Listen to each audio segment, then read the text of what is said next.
Good morning everybody.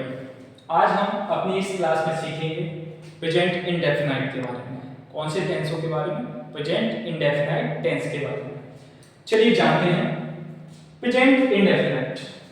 जो present का सबसे पहला फॉर्म है प्रेजेंट इंडेफिनाइट, इसकी जो आइडेंटिटी होती है वो होती है ता है, ती है, ते है। ये जो वर्ड्स हैं वो किसी भी टेंस के आखिर में आते हैं, जिससे हमें पता चलता है कि ये जो टेंस है वो प्रेजेंट इंडेफिनाइट का है। और इसके भी अपने 4 पार्ट्स होते हैं जिसको इनमें डिवाइड किया गया है। Number first affirmative, number second negative, number third interrogative and number 4 WH questions. हम इसमें बात करेंगे प्रेजेंट इंडेफिनाइट की अफर्मेटिव के बारे में, नेगेटिव, इंटरोगेटिव और WH क्वेश्चन के बारे में मैं एक अलग वीडियो बनाऊंगा। लेकिन चलिए जानते हैं हम इसमें अफर्मेटिव के बारे में। अफर्मेटिव सेंटेंस जिसे सिंपल सेंटेंस के नाम से भी जाना जाता है। किस सेंटेंस के नाम से भी इसको जाना जाता है? सिंपल टेंस के नाम से भी इसको जाना जाता है।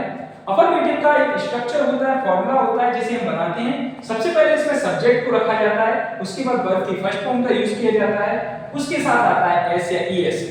इसमें सोचने वाली बात यह है कि एस या ईएस का यूज वर्ब के साथ जब किया जाएगा जब सब्जेक्ट जो होता है वो क्या होता है? सिंगुलर होता है। क्या होता है?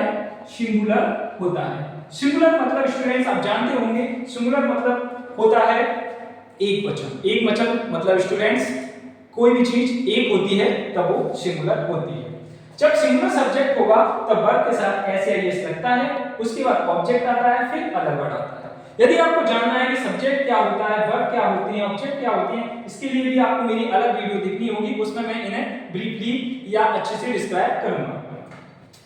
अब देखिए जरा, यहां हमने ये समझा वर्ब के साथ एस या ईएस तो आएगा, लेकिन एस आएगा या ईएस, ये भी एक सोचने वाली बात है। तो एस कब आएगा, ईएस कब आएगा, ये हम जानते हैं। ईएस जब आएगा जब किसी भी वर्ब का last word O, double O, S, SH, X, CH, ये सब सीएच जैसे सब आते हैं तो वह क्या आएगा? वहां पर हम यूज करेंगे ईएस का। आप समझे? मैं फिर से बताता हूं। जब किसी वर्ब का last digit O, double O, S, SH, X, CH ऐसे शब्द आते हैं, सीएच जैसे शब्द आएंगे तो हम उसमें किसका यूज करेंगे? ईएस का यूज करेंगे। एग्जांपल के तौर पे हम देखेंगे, जैसे कि गो। गो यानी क्या होता है?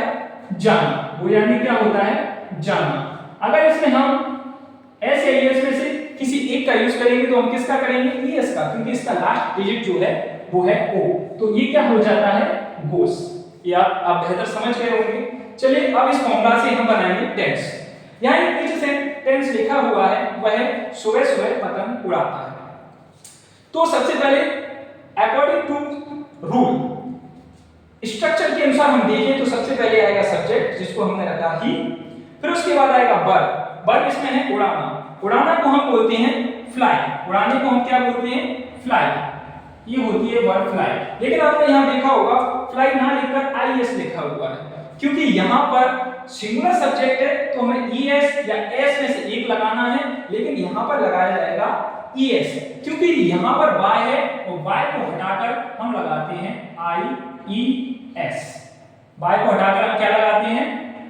I और ES। ये भी क्या है? एक फॉर्मूला है। इसे भी आपको अच्छे से समझने के लिए नाउन को समझना होगा, इस बारे में मैं आपको बाद में बताऊंगा। तो ये फ्लाइज हो जाएगा। क्या हो जाएगा? ये फ्लाइज हो जाएगा। ही फ्लाइज। उसके बाद ऑब्जेक्ट है। ऑब्जेक्ट क्या है? ऑब्जेक्ट है यहां पर पतंग।